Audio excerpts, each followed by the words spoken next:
This is me living my best life. This year, I spent the month of August in Paris, working mostly, but also painting.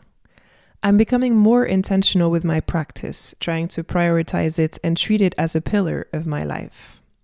Because the truth is, it always was. But it took me a long time to acknowledge it, to buy the supplies, to start and teach myself, and to show up again and again. I haven't landed in any definitive way as an artist, but I am now recognizing that it is a crucial part of my life, a part that I will never abandon. And that alone, that commitment to dive into my passion, is already a victory.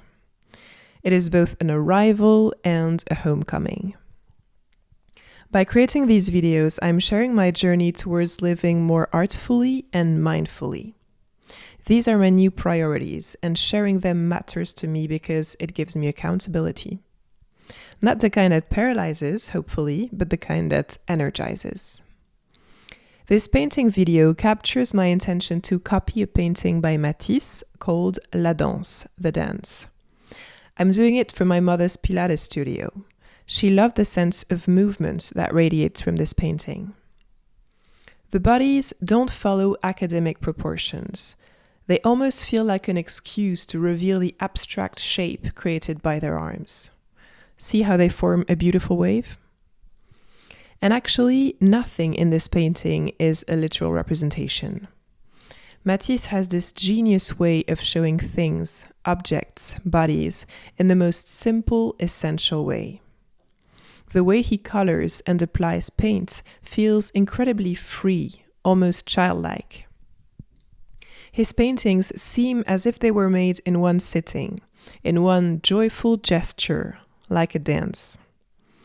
It's incredibly challenging for me to copy that kind of work, especially since I usually paint smaller formats with a lot of detail. I also work with acrylics, which dries very quickly, and therefore force me to constantly recreate my colors.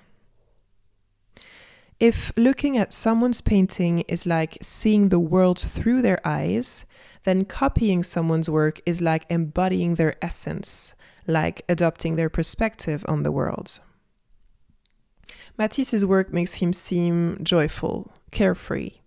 And by trying to reproduce his strokes, I have to care less about perfection and control and dive instead into the pure pleasure of putting color on a canvas and dancing with the composition. Anyway, the good thing about painting is that I get in the zone super quickly. I just lose myself in the process, and nothing exists outside the shapes and the colors. Hopefully, the joy and energy I felt while working on this copy will shine through in this video.